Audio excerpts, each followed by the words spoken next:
Oh, අපි බැලුවා. ඔව් සර්. ඔව් හවස දෙක. ඔව් සර්. හරි.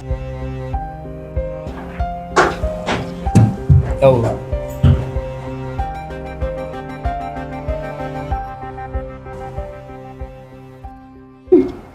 අන්න අදත් ආව අලුත් එකක්.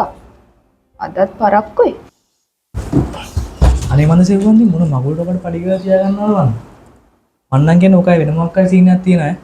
නැත්නම් හැමදාම පරක් වෙලා නැහැ. වෙන මොකක් හරි කියන්නේ? තේරෙන්නේ නැද්ද ඇඟ දැක්කම පොඩ්ඩක් බලනවා. මොන හරි ජරාවක් ගන්න අනිවාර්යයි. හැබැයි මම ඔයාට ඔක නොකියුවට මට තේරුණා මෙයා දැක්කම.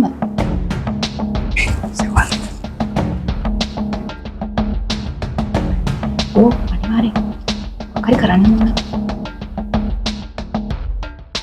කට දෙන්නම්කෝ වැඩේ.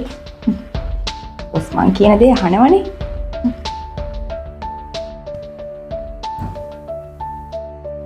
බොස් පොඩ්ඩක් කතා කරන්න පුළුවන්ද? ඕකේ සෙව්වන්දි. වාඩි වෙන්න. Thank you boss.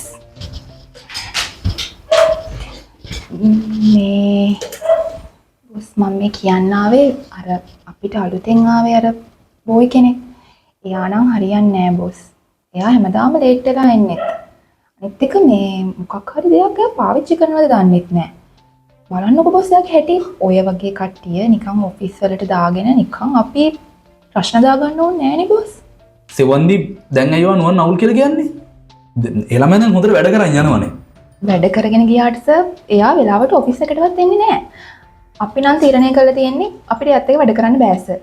එයාගෙන් අපිට කිසිම වැඩක් හරියට ගන්න බෑ. අපි නම් තීරණය කරලා තියෙන්නේ අපේ මුළු ස්ටාෆ් එකම තීරණය කරලා තියෙන්නේ එයාත් එක්ක වැඩ කරන්නේ නෑ කියලා සර්. අපි බලමු. අජිත් මේ එන්න. ඔව් සර්. මේ ඇත්තද මේ සෙව්වන්දි කියන්නේ? ඔව් සර්. සෙව්වන්දි කියන කතාව ඇත්ත තමයි. මේ යන විදිහ නම් මැෂින් එක අච්චුරු වෙනන්නේ නැහැ මූත් එක්ක නම්. මොකද්ද දැන් අලුත් ළමයාත් එක්ක වැඩ කරන්න බැරි ප්‍රශ්නේ? පේන්නේ නැද සර් මූ කුඩුකාරයෙක්ද කොහෙද මං හිතන්නේ. හරි. එහෙනම් අපි තීරණයක් ගමු. එන්න කියන්නේ ළමයට ගිහිල්ලා. සර් මට කතා කරාද? නුවන් වාත් එක්ක වැඩ කරන්න බෑ කියලා මේ කම්පැනි එකේ ඉන්න හැමෝම කියනවා. ඒ හින්දා මට තවත් ඔයා මේ ආයතනේ තියාගන්න බෑ. ඔයා දැන් අදත් ඇවිල්ලා දින පරක් වෙලා. කරුණා කරලා ඔයාට කියන්න තියෙන දේක් ලෙටර් එකේ දාලා ඔයා යන්න. සර් මට පොඩ්ඩක් කතා කරන්න ඕනේ සර්. දැන් මං කිව්වනේ තමසෙට මේ ලෙටර් එකේ දාලා තමසෙට කියන්න තියෙන දේක් තමසේ යනවා යන්න.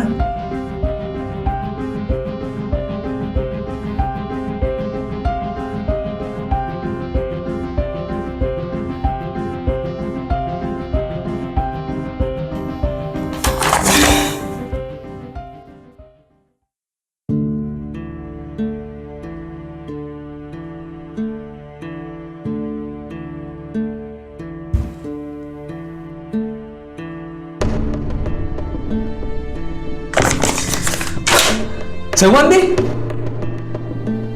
මේ දෙන තමසලාගේ හපංකම් බලනවා ගන්නවයිද මේක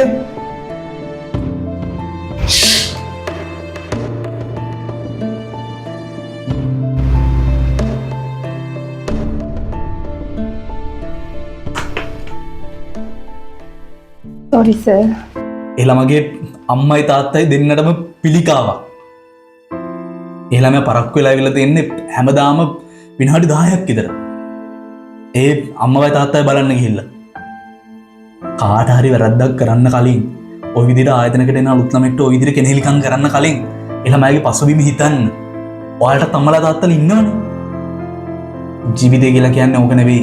අපි මැරෙන්න ඉපදිච්ච මිනිස්සු. ඒ ළමයා ළමයෙක් විදිහට කොන්ද කෙලින් තියාගෙන අම්මවයි තාත්තවයි දෙන්නම් බලාගන්න නියම පිරිමියෙක්. තමසලා යනවා.